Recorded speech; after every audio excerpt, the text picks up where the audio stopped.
इंसान की इंसानियत का अनुमान हम उसके शब्दों से लगा सकते हैं, हम उसकी बोली से लगा सकते हैं। आज भी मंच के माध्यम से उनकी भाषा शब्दावली पे कोई रोक नहीं है। जो कुछ साल पहले आके जहां आदमपुर हल्के में गादड़ी और बागड़ी की बात करके गए थे, वहीं नारनौंद वालों को भी धमकाने का काम करके गए थे। वहीं आज फिर से उसी भाषा पे उतारू हैं।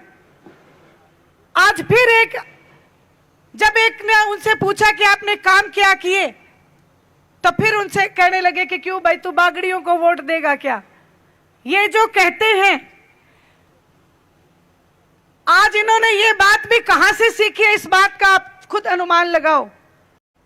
ऐलनाबाद से विधायक, हरियाणा नहीं हिंदुस्तान की एक आस और उम्मीद आदरणीय अभय सिंह चौटाला जी, जिला के अध्यक्ष सतबीर सिसाए जी, बहुत ही मेहनती हमारे राष्ट्रीय प्रवक्ता उमेद लोहान जी,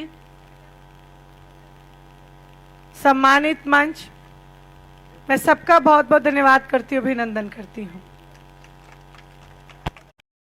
कहना चाहती हूँ, किसी भारतीय जनता पार्टी में एक नेता थे राजकुमार सैनी।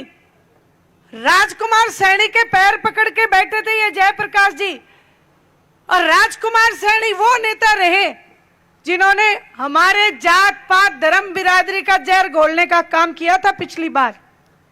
आज वही नेता इनके लिए नेता बन गए और उनके पैर पकड़ के बैठते हैं, और उन्हीं की शब्दावली बोलते हुए हमें आपस में बांटने का फिर प्रयास करते हैं। मैं तो आपसे प्रार्थना करूंगी कि ये लोग आज तक ये निर्णय नहीं ले पाए कि हमारा नेता कौन सा है।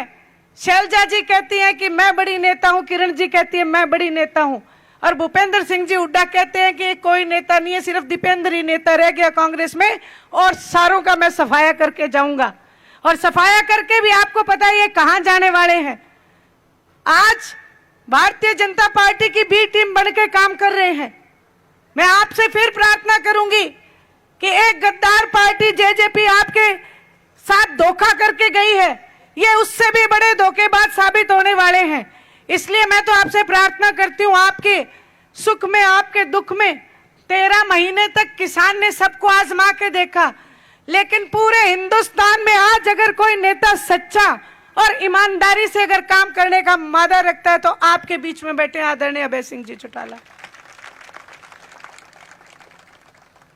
आज हालात ऐसे हैं कि हमें दबंग नेता की जरूरत है।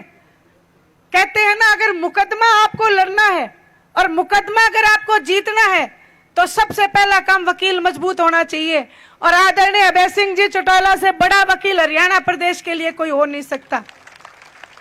मैं तो आपकी बेटी हूं, आपकी बहन हूं।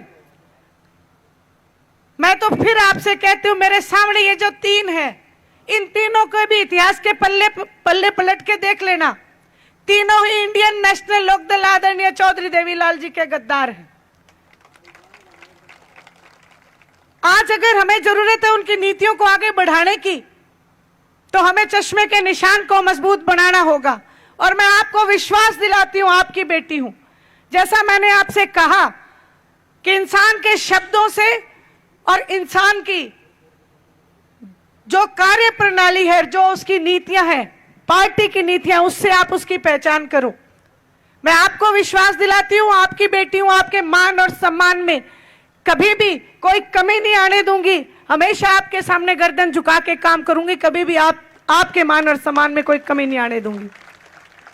आदरणीय अभय सिंह जी चौटाला के पीछे खड़े हो जाओ, क्योंकि जब जब आपने इंडियन नेशनल लोकदल की पीठ के पीछे खड़े होकर सहारा दिया है, तब तब आपकी जन कल्याण की नीतियों को बनाने का काम किया है। आदरणीय चौधरी देवीलाल जी ने इतनी जन कल्याण की नीतियां बनाई हैं कि आज तक जितनी भी पार्टियां शासन में आई, आज तक उनमें कोई भी अपनी नीति जोड़ने का काम नहीं किया। वही नीतियां हैं आज भी। अगर कोई जोड़ने का काम करेगा तो अभय सिंह जी चौटाला मेरे बीच में बैठे हैं। मैं आपको बताना चाहती हूं, बुढ़ापा पेंशन, जच्चा बच्चा की स्कीम, कन्यादान राशि जहां पे है, वहीं बेरोजगारी भत्ता युवाओं के लिए शुरू करने की इंडियन नेशनल लोकदल के मैनिफेस्टो में एक बहुत बड़ी कोशिश रहेगी ताकि जो युवा हमारे नौकरी जब तक नहीं लगेगी उन्हें 21,000 रुपए बेरोजगारी भत्ता दिया जाएगा।